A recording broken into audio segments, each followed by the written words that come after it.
How do you give that power back to mom and pop shops and help them challenge Amazon? Well, thanks for inviting me, Emily. The main way we do that is by giving them technology tools that historically have only been available to much larger businesses.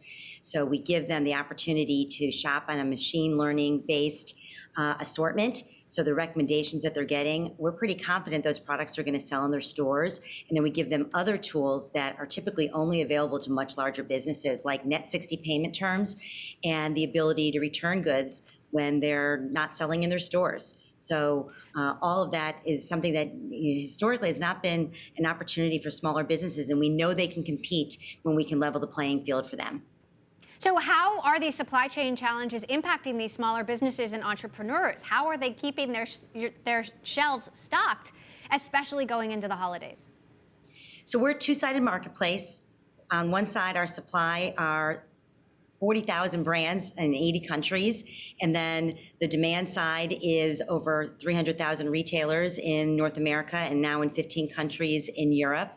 And they're facing different challenges associated with the supply chain traffic jam. On the brand side, they're trying to get components, but they're also able to communicate with retailers about what they have available and in stock and on quick ship. And that's something that retailers really appreciate. They can come to Fair and they can find out what's available. They can shop based on their values, including made in the USA, that oftentimes used to be something that was important to them for the origin of the business, but now they're also using it as shorthand for things that they think they're going to be able to get into their stores more quickly and accommodate their customers. Interestingly enough, we know that consumers want to shop with their local retailers. They feel really confident that they're going to pick products that resonate with them, but they also feel more confident that they can move more quickly and adapt to the changes, and they can find small goods with 40,000 brands to choose from. They can fill a void in their inventory very quickly by coming on Fair. $400 million in new funding. How do you plan to use it? Well, there's really three primary areas. The first is to continue expanding both in more categories and more geographies. I mentioned we entered Europe over the last 6 months. Have been really excited by the progress we're seeing there. We are over $150 million run rate. That's took us 3 years to get to that level in North America, and we did that in 6 months. So we'll continue emphasizing that growth. Second, we'll continue building tools that support both our retailers and our brands to again, level that playing field. And then third, we'll continue building out our team. We'll end this year at about 800 employees and expect to double that next year as we work on all the ways that we can support the brands and retailers to chase their dreams.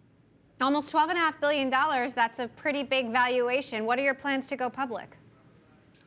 Well, right now we're really focused entirely on supporting the brands and retailers that are our customer base. If it turns out that being a public company would be in service of achieving those dreams, it's something that we would consider. But right now, we felt like this private financing was the right step. And I know you're really passionate about women entrepreneurs, women-owned businesses. Quickly, how are women business owners faring post-pandemic? Well, we read so much about how this has been a female recession and that women were really disproportionately impacted. One of the things that's so beautiful about FAIR is we provide working capital tools for all businesses, small businesses, and many times those are underrepresented minorities and women. And what we've seen from both our brands who continue to grow and continue to come to FAIR, now over 40,000 of them, and from our retailers who also continue to grow and succeed and drive more volume on our platform, we see them succeeding.